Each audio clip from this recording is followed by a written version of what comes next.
Welcome to The Leader's Edge, where we celebrate leadership and shine a light on the visionary leaders that are shaping our future. I'm HR Huntsman. I'm the founder of Leader's Edge, creator of the Leader's Edge Performance Engine and Leader's Edge University. I am thrilled to bring you stories from leaders who are making a difference around the world. In each episode, we're going to champion the innovative strategies, courageous decisions, and inspiring journeys of those who lead with purpose and passion. So whether you're looking to refine your leadership skills or you simply want to be inspired, my friend, you are in the right place. In today's episode, you're going to meet Terry Lucero. Terry is the Vice President of Sales for the trade division of Little Giant Ladders, where he oversees key business operations across all of North America. With over 25 years of experience in sales and marketing and distribution, Terry brings a wealth of expertise in both the telecom and MRO sectors. As part of the Little Giant team, Terry is also responsible for maintaining relationships with industry associations like the Specialty Tools and Fasteners Distributors Association, while managing a highly skilled sales team spanning across North America. So listen, if you want to sharpen your sales skills, pay attention to Terry's messaging. Thank you for joining my conversation with Terry Lucero.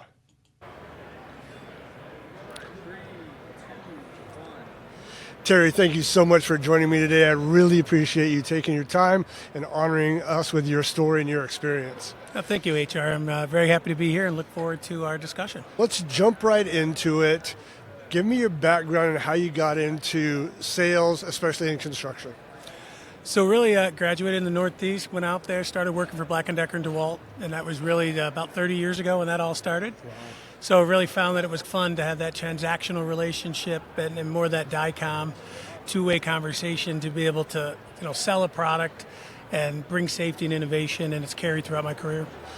Let's go back before that, though. I want to know how you got into sales. I think, honestly, we're all in sales. Every parent who's trying to get their kid to clean their room or do their homework is in sales. How'd you get into sales in the first place? Actually, there's about 9 of us from college that were recruited by Black & Decker. I didn't start there. I thought I was going to go do some film and television and ESPN work. That didn't work, and I got into sales and understood that a fun job, but gives you the ability to see from A to Z, solve problems, bring a product to the market or the customer, and then go ahead and have a life that you don't have to wear a suit and a tie, and that you travel in different states and parts of the country. I grew up in Texas and then grew up in the Northeast in a very small town. Okay. So I left a 3,000 size town population and went to Los Angeles as the first sales job.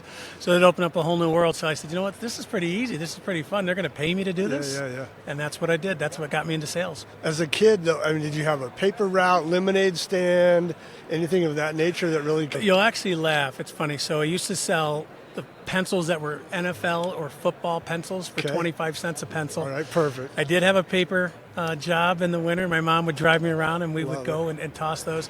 So I understood, but not really understood what it meant. Sure. And then as the career has gone up, it's been very exciting to see. It doesn't really matter what you sell, but you're always selling a solution or a problem and bringing something that's neat to the market. Okay, talk to me about that, because I believe that sales is incredibly important. It gets a black eye every now and again. The slick used car salesman, right? What makes a good salesperson at the core, at his or her core? I think really it comes down to people buy from people. You could have the best product or the worst product, but they're going to buy from you. Yeah. And so to make that thing I think Americans are probably the most impatient salespeople. Because we want instant gratification right away. Sure. But for me, if I were selling to you, I would want to get to know who HR is. Okay. What motivates you? How's your family? Why are you in the business? Why do you do what you do? And then how can we solve a problem? But I'm not going to give you the answer instantaneously, because I may give you the wrong solution to what your problem may be or the product. Yeah. So it's really trying to understand and then building that relationship. And then by that, I'm confident enough once I share that we have some common ground that you're going to be like, you know what? I like this guy. This guy actually cares. Sure, he wants to sell me something. Of course. You have a choice to buy, just like everybody else does when you go to the store, you get on an airplane, you can fly whomever you want. And I feel once you do that, you have that ability to then say, hey, I have a product that we've been talking, and I use a technique called AIA. It's acknowledge, identify, and answer. Okay. And so I'm going to acknowledge what you say, and then I'm going to identify with you so that we can relate, and then I'll answer But that answer may not be instantaneous, or it might be a little bit later. I kind of use that, and I think that's what really helps for building a relationship. Because yes, we're here to sell. I'm a salesman, and far too many times it's either the car salesman you mentioned, or the encyclopedia guy, or the Kirby vacuum. They get that view, and that's never been me. But I want to have fun at what I do. And if you don't have fun, and you can't share that fun and that excitement, then why would I want to buy from you? Or, your product could be the greatest, or it costs too much money. And sometimes people will pay more money for something just because of you and the way you sell it and the way you treat them and bring them. So I think it's more kind of building that relationship first and then selling the product, and then that relationship comes and it starts to flow. I agree with this a lot. Leaders Edge, of course, we work with clients all over the country. Their culture needs work, their systems need work, their team needs building. The first thing I do is I ask about pain points. I'm not trying to sell the Leaders Edge product. I really want to know where the team is hurting, how we can help. So I really connect with what you're saying. I appreciate that approach. You're with Little Giant. I have a Little Giant ladder. Absolutely love it. Talk to me about the culture of Little Giant. Off camera, we're talking about how much you like it, you love it there. What is it about the Little Giant culture that attracted you there? Yeah, in my career, I've worked for large companies, $20 billion companies, down to $100 million. We're not $20 billion, wish we were, but the culture is more of a family-operated type still. It started 52 years ago as a family-owned business. It's been sold to private equity and some things, but again, those things could change, right? Because they want to build it up and sell and maybe get it to 20 billion and sell it to a larger company. But the culture from the CEO down to whomever's in the back, down to the janitorial staff that comes and cleans, everybody cares. Everybody's there to step up. Everybody wants everybody to win. It's that team effort. And that's something that attracted me. And then when we're looking for people to bring into the organization, as a leader, I take that responsibility very seriously because we want to add to that culture. Hal Wing started it 52 years ago, so we want to continue that. And I feel like as one of my duties as a leader in the organization is to continue to do that and uphold and continue to bring that to the marketplace. Now, you use the F word. In this case, you use the word family. We're like a family. A lot of people kind of shudder when they hear that word. We're like a family, because there are many families that are dysfunctional and broken. So what does it mean on the ground? I work with you, I work for you. What does it feel like to go to work at Little Giant? Take away the F word of family. What are some of the values that you espouse, believe in, and really try to live up to? So we'll do what my boss puts together. It's called a virtual sales rally. And that includes everybody in the company. So whether you're in the back manufacturing, you're overseas, you're in accounting, you're in customer service, we as a sales force thank them because we can't do our job without them. So we may get all of the credit for the sales because we're the face of the ladder or the accessory, but the ones that put it back there day in and day out, those that have been there 30, 40 years, and you'll find several people. You come into our organization and to the office, outside the CEO's office, and you'll see plaques for 30 plus years, 20 years, 10 years. The longevity is there, and people are appreciated. And they're not treated just as an employee where you can come in and punch a time clock and that. So we thank them. We give them prizes, or we give them opportunities to win raffles. We give them swag. You make them feel like it's important, because truly at the end of the day, I'm not back there making the ladder. I'm not doing the marketing. I'm out selling it, and then I'm entrusting that transportation and operations is buying the right product, and they're getting it to the product in a timely manner based on the feedback that I have. So that's where everybody wins, and that's why people feel appreciated. And you walk through the halls, and I think it's treating everybody, whether you're the CEO or whether you're the janitor, the same, and with the same amount of respect. And I think everybody does that, and that's what I appreciate, because for me, I started somewhere, and I'm fortunate enough to be where I'm at today, but there may be somebody that wants to do that as well and be in my role. And then there's part of a mentorship. You take that pride, you offer that up, and if you can share that and the experiences. We have people that have started out in the plant. Our CEO started out on the floor 42 years ago, and now he's the CEO. And so that doesn't happen. That's almost like the American story. It doesn't happen very often now. That's right. Start on the docks, or so to speak, and then work your way up. There's still some folks. I have a coordinator. She started back in manufacturing on the floor, and now she's my trade coordinator, and she handles some of our largest customers and a large portion of the business. And that is just that family part that we talked about, but why people want to work there, the culture, and then career advancement. And you can come to work, and that could be the job that you do for 40 plus years, and that's what's remarkable about Little Giant So I ladders. picked out some things from that story that are important to me and what we teach. I heard gratitude, a lot of gratitude for Right. each other. I heard, and coupled with that is respect. We have respect. You said janitor, CEO, everyone gets respect. I picked that out. I picked out a big word that we try to teach is mastery, meaning you can work on your skills here. You're not just told to be this. Your CEO started out on the floor. So there's an opportunity to hone your skills, to master your skills, and create opportunity and success for yourself. I love those things. Let's talk about if you were to train a young salesperson to not be transactional. You spoke about that earlier. You'd like to be a little bit more relational. Someone's just coming out of college or trade schools, or they just want to get started. They hear this interview and they say, I want a place where I can grow. And how would you advise them, mentor them on the techniques or the mindset of a great salesperson?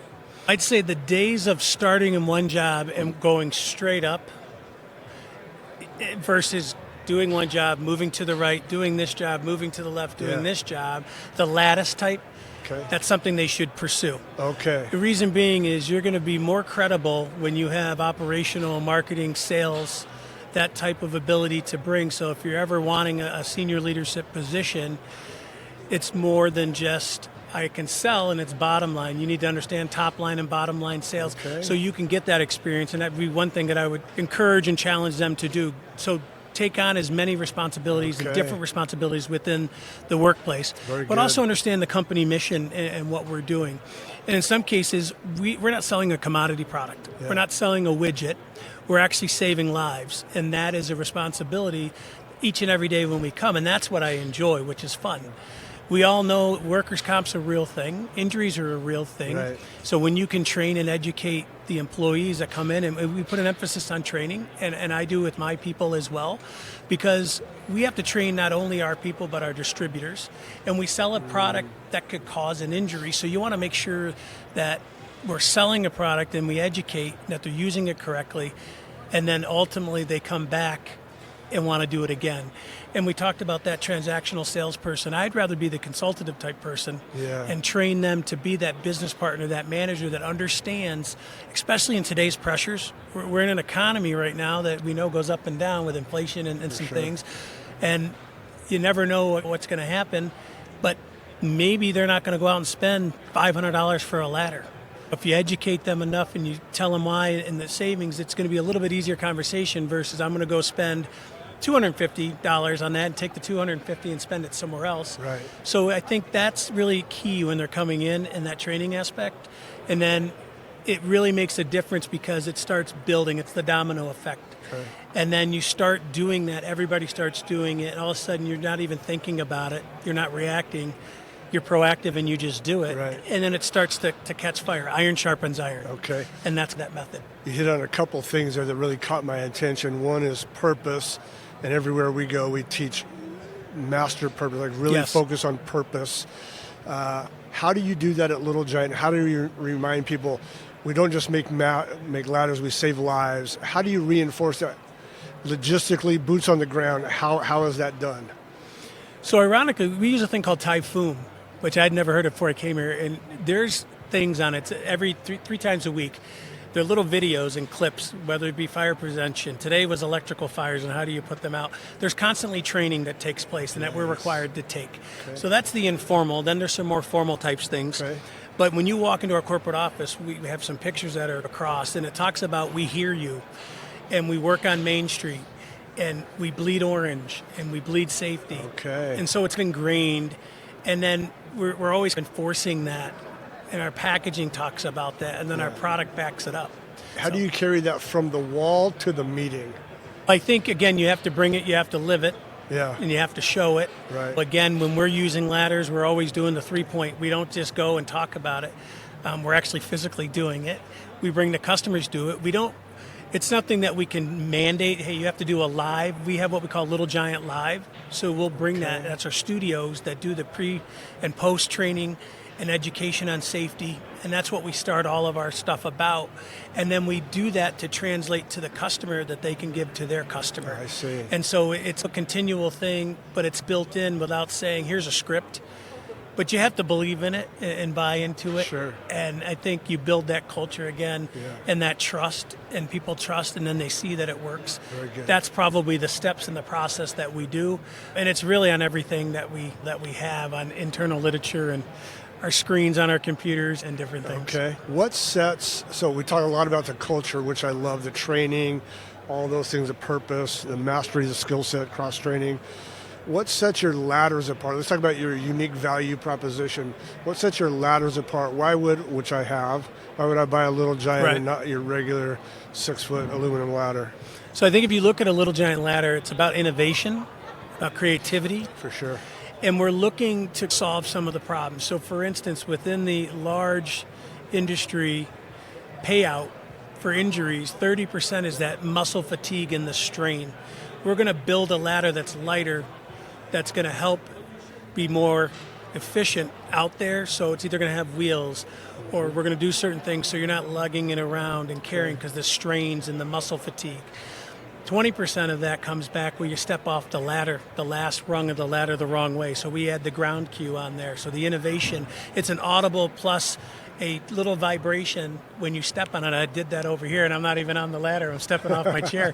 But you'll step on that. So that's an audible cue that says I'm off and on the last step of the ladder. Oh, interesting. That's 50% of a $24 billion industry that has the claims back on that. Is that right? And so we're addressing that. We're not addressing per se, we're building a ladder so you can go put your Christmas lights up. You're going to invariably be able to do that. You're going to be able to do it safer now. Or we're going to make a ladder with features that put you closer to your work. The quad pod does that on inside corners, outside corners, to be able to be closer so you're not reaching. I see. And then we'll talk about removing the forbidden steps, because some people will step on the top of the step and then that's where they lean, they lose their balance. It's me. And so unfortunately, I've done it, Yeah. and I think we've all done it. For sure. But we want to be able to educate that you can't do that, and here's why, and that's the ladder safety training. Okay. And then we do that innovation all throughout our product that does it. And then the right ladder for the right job is time, it's money, it's savings, and it's safety. Mm-hmm. And those are some of the differences. Take nothing away from the competition. Sure. Very good product, but we have some different things in mind. Again, preventing injuries and saving lives. 2 missions every day that you interview with our CEO and our leadership. That discussion Is that in what HR, they say? that discussion will come up Is that right? in every interview that you have, and why we're here, and not why here we to sell- believe we're the best ladder in the market. We're not here just to sell ladders. We're not here just to sell ladders. We're here to prevent injuries and save lives. Very good. Absolutely. Let's talk about the talent market, the job market. The world you and I grew up in is not the world that we live in anymore when it comes to talent. How are you hiring differently? How are you training differently? How are you coaching differently, mentoring differently? We, Gen Y, millennials, Gen Z, a little bit different mindset. How do you need to lead differently now? Again, you hit on a big part, Gen Z, the millennials. Coming off of COVID is a big thing. So we spent a lot of time Huge. because I think, unfortunately, in where I was prior to here, maybe got a little lazy on Okay. the COVID side, right? You couldn't go see customers. You sat at home. Right. So I'll tell you what's really interesting. Most of the folks at Little Giant Ladders always worked at corporate, not outside. We didn't have a remote sales force. COVID hit, and that's changed. So I don't work at our corporate office. I work outside of that. Right. I'm back there quite a bit, but so we look for people that are self-motivated, that have creativity, that have the challenge, that have the ability to want to learn. So not those that maybe have it all. Okay. So when I'm building a team, I don't know that I want 15 of the same people. If I did, it might be hard. So you try to fill the gaps where this person's really good at maybe numbers, this person's really good at presentations, this person's good at analysis. You bring that all together, and that blend makes a really good team. Okay. And then starts building that synergy that you need in the marketplace. So we look for male or female, doesn't really matter. I mean, that's not important. What's important is those that want to work here, those that understand our mission, those that want to work in a smaller community, or a business rather, right? But we give back to the community quite a bit. Okay. I've worked for $20 billion companies. At some point, you might be a number. We have 300, employees roughly there. everybody knows everybody, so you're going to get to do that. Okay. There's still careers, and we really want to understand what they want. We look at the training aspect, and that's something that I've been pushing hard to make sure that we train and educate our people. We keep them motivated. We do some fun things where there's a lot of family picnics and functions, and we're constantly doing barbecues outside and inviting those in the facility to come out and interact. We have accessibility. What's neat is like when the sales team comes back, because a lot of us work outside, they all get excited.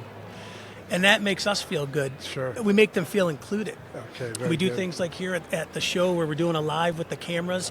We just did one, first time ever, that the live from our studios would broadcast to everybody at the company. Is that so they right? get to see what we do. That excites people. Sure. So like, I want to be part of that. Yeah, right. And I think the ability, in some cases, smaller companies, you can rise the ladder a little quicker than you can in larger companies. for sure. So it may take some time. But the other side of the coin is you're doing something that means something, and you're selling a product that's one of the best products in the industry. And I mentioned earlier, people buy from people, but it also helps when you have the best product or one of the best products. It does help. So it opens doors a little bit, and I think relationships are built, and you share that, and you can share your story. I have not sold, ladders my entire life. I've sold ladders. I actually sold Little Giant when I worked at Grainger. Is that right? However, now I'm in the ladder category. I'm selling really one product. Grainger, I was selling 1.7 million. So you can focus in on one product and become a specialist versus the jack of all trades and trying to understand all of it. So I think that's part of it too. And all that combined, and then making it fun, getting your families involved, wives, husbands, whatever it may be, children, they all feel part of it. And I think it really builds that really good camaraderie at the end of the day and culture. So I heard some important things there, because my question was the talent market, the labor market, what are you looking for? And you said things like, early on you said proactive, you alluded to passionate. I noticed you didn't talk about the skill set itself very much, like you're more passionate about the mindset of the person rather than the skill set. Is that true? More mindset than skill set. You can train the skills, hire for culture.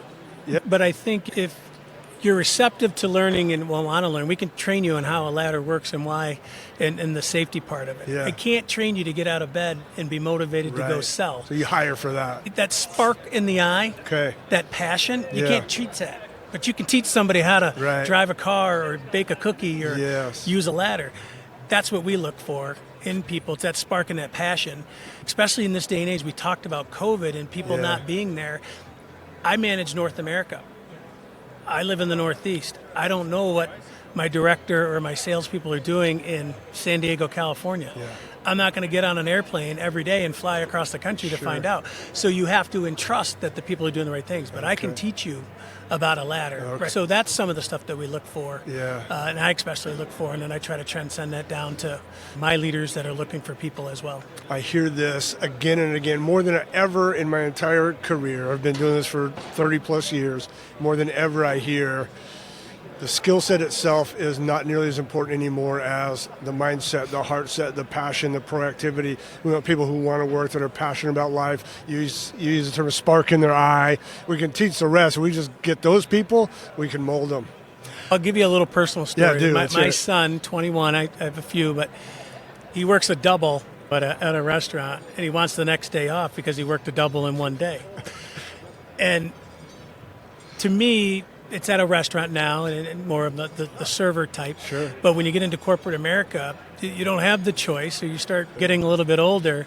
You have responsibilities. You have bills to pay. He's not paying a whole lot of bills right now. Is he living at home? He's living at home. But the mindset is, I've already worked 8 hours today. What do you mean? You're going to make me work a 9th hour or a 10th hour? I don't have set hours, right? I will work from sun up to sundown, whatever it takes, and whatever it takes, Saturdays and Sundays. I've been on the road since last about 12 days it'll be total. So again, you put the things in, and I think that's a mindset, and today's kid doesn't have that mindset because they see some things that are a little bit different, and that work ethic may not be there, and for whatever various reason that could be there. And again, I try to teach my son, like, you're the one that said you'll work as many hours as you want. You need to be careful when you tell somebody, because they're going to use it, because you can't find the work and people willing to do the extra. And like I teach my kids, it's like you want them to do the extra without asking. And that's what at work you love to see when somebody does the extra thing Right. without you having to go and ask them. And that's that hunger that they want to do and achieve more, and they're proud, and that kind of transcends. So that story with my son, it's funny, and I tell him, you're probably not going to work for me right now then Right. if you have a problem working a double and you think you get the next day off. You got to figure that out. I had a guest share this not that long ago. Yeah. He said, and this guy is pro millennial, pro Gen Z. They bring a lot to the table. There's some we can learn from them. But he said, but listen, if you're just reliable, you just show up on time, do your job well, and you're slightly proactive, you're in the top 1% of your generation, right? I love it. So all of you that are listening to that, show up, do your job, be proactive, and you'll be a top performer. Yeah, you may not have the skill set, but that work ethic, Yeah. people are going to go, you know what? That person's really strong. Yep. And then they show that because you're looking for that. Yep. And then that's how you build a really Agreed. strong, what I call pillars of strength. Good. A good foundation. Terry, what's next for you? What's the next year look like? 5 years? What do you want to be? What do you want to For me, I love to lead people and manage a number, and I love to sell products. I have no vision to go anywhere from where I'm at here at Little Giant. We have a lot of things to accomplish. Nice. For me, what motivates me is to take market share and to be the best. Okay. We have a lot to do, but I think there's the fun part. For me, I'd love to be a chief revenue officer down the line and keep climbing. It's been a very rewarding career. And for me, it was like maybe be a lawyer, maybe be a ESPN announcer. All right. I wouldn't trade it for it. I Yeah. still did go to law school, but never did the bar. But it's still fun to be able to do sales. But for me, you get to see the country, you meet different people, you have different conversations, and every day is not necessarily the same. Sure. So I'm very proud of the folks that work every day and do the same thing. And like the manufacturing, it's admirable, and I tell them thank you because I personally don't know if I could do that. But for me, I'm at the point now, I sometimes forget the hotel room because I'm in so many different Where hotel am I? rooms. What What number city was am I I in? What in? floor Yeah, was I in? right. But at the end of the day, it's just continuing to be able to have the ability to lead an organization, to represent a company like Little Giant, good. and then be able to sell a product that makes a difference in the marketplace. And that's really what I intend to do for a while. Plus, I have a 2.5-year-old, so I'll be working for Is a that while. right? Let's close with this. What do you do for fun? I love the water, so I'm a big boater. Okay. Love to golf, love to fish. Okay. And my family probably tells me I watch too much of the Animal Channel or Is that right? things like that. So okay. I hope you get a I chance to have enjoy some that. fun this year. Thank you very much. Terry, Chuck. thank you so much for joining us. I appreciate your time. It's an honor Thank to you. share your experience with my listeners. Thank you very much. Appreciate it. You bet. Have a good day. That's it for today's show. Thank you for joining us on The Leader's Edge. I hope today's conversation inspired you to lead with even greater purpose and passion. My 3 big takeaways from my conversation with Terry are, number 1, I love that he didn't focus on the function of Little Giant Ladders. He focused on the purpose. He kept talking about safety, saving lives. I love that. That's a good reminder to all of us who are in sales, and I think all of us are in sales. Focus on the purpose more than the function. Number 2, I love the way he organizes his meeting structure for effective, clear communication. I think that's something we can all learn from.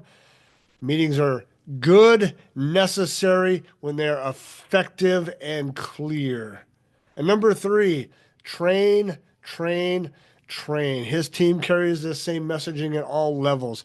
What Terry didn't know is that I visited the Little Giant exhibition at World of Concrete when he wasn't there. And I went up there just looking like I wanted a ladder. By the way, I own a Little Giant ladder. And the sales team did an amazing job of talking about the purpose and the function of ladders. And I could tell they were trained on the messaging, the purpose, and the function of their product. So no matter what industry you're in, train, train, train. All right. If you enjoyed this episode, don't forget to subscribe, rate, and review. I'd love a 5-star review on your favorite podcast platform. Your feedback helps us reach more leaders like you. And I believe that leaders change the world. So you're helping me change the world. Stay connected with us on social media for behind-the-scenes content, leadership insights, and updates on future episodes. Don't forget to check us out at yourleadersedge.com and follow us at Leaders Edge Podcasts on all major platforms. So until next time, keep pushing the boundaries, keep leading at the edge. I'm HR Huntsman, and I'll see you in the next episode.